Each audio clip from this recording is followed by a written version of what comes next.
Hi, I'm Sophia Yan. Many people have asked me why did I choose to study abroad, and the best answer I can give is to find myself, and please allow me to explain. When I was in China, besides frequent contact with Pizza Hut and Justin Bieber, my early exposure to American culture revolved around American movies, and one particular movie has shaped my impression of Americanism. Are you coming to the tree?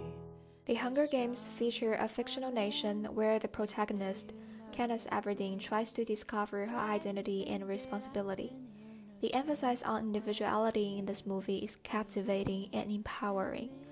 After watching The Hunger Games, I noticed that Americans encourage exploration of oneself, whereas the Chinese society values collectivism, the ideal of prioritizing the needs of a community over individual desires.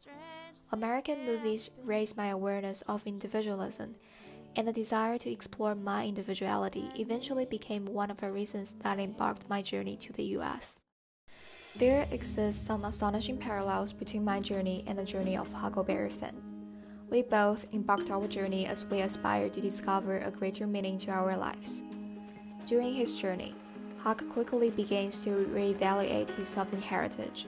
After failing to report his friend Jim as a fugitive slave, Huck examines the value his community has taught him. What's the use you learning to do right when it's troublesome to do right and it ain't no trouble to do wrong? Huck finds himself confused by the ambiguity of right and wrong, and a similar moment of awakening came to me recently. During one of my American history classes, to test our values of democracy, Ms. Maybeaver argued for the notorious Alien and Sedition Act. While only one person spoke strongly against the act, I was the only one who was fully supportive of the act. I thought, what's wrong with suppressing the rights of the few to promote good for the majority? A nation can't afford to be divided, especially before a war. However, I bit my lip in disbelief when Ms. Maybeaver proceeded to accuse the Alien Sedition Act as the most severe violation of individual rights in American history. Immediately, I started to examine my established values about collectivism. The most powerful moment in the adventure of Huckleberry Finn is when Huck achieves his moral redemption as he decided to remonstrate his Southern values in order to liberate Jim. Alright then, I will go to hell and turn it up. Huck fully acknowledges the wickedness of his old belief and determines to rebel against it. On April 20th, I was fortunate enough to experience the similar enthusiasm when I was standing at the lovely plaza among a crowd of passionate students who were speaking out for our generation against the established authority. I teared up when the crowd was chanting "Enough is enough" in unison. I was amazed by how the expression of individuality collectively can create a strong bond among those who share the same passion. Young people have always been a powerful group in American history. They challenge injustice and push social change forward. In early 20th century, passionate youth like Langston Hughes, Countee Cullen, and Zara Hurston contributed to the Harlem Renaissance.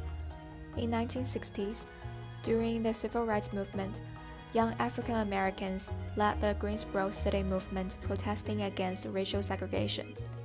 These potent expressions of individualism resulted in a more democratic and just American society. At the end of Huck's journey, he discovered his hometown to be an oppressive place of human rights, so he chooses to continue his journey and never goes back. Looking back at my hometown, I realized China is far from perfect. As a matter of fact, Chinese government is quite notorious for abusing human rights. On April 30th, China's Twitter, Xinlang Weibo, claiming to follow cybersecurity laws, deleted content relating to pornography, violence, and homosexuality. 56,000 posts were deleted, hundreds of accounts were closed, including one of the biggest Chinese LGBT platforms. Despite all the controversies and criticism, when I think about China, I think of the delicious dim sum, the adorable cat cafe around the corner of my street, the pleasant time of biking along the beach, and chatting over bubble tea with my friends. even though I'm sometimes hurt and embarrassed by the crimes against human rights in China. I can't bear the thought of leaving China and all those wonderful memories for good. The Xinlang Weibo incident had a surprising turnaround. In direct response to the ban, 170,000 people posted with the hashtag I'm gay.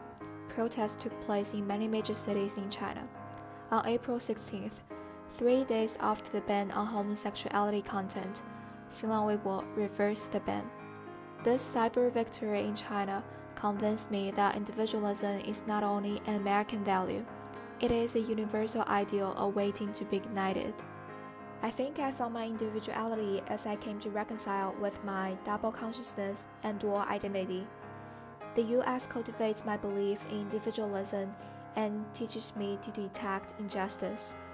I knew the world wasn't perfect, but now I believe the power I have to make change for the better.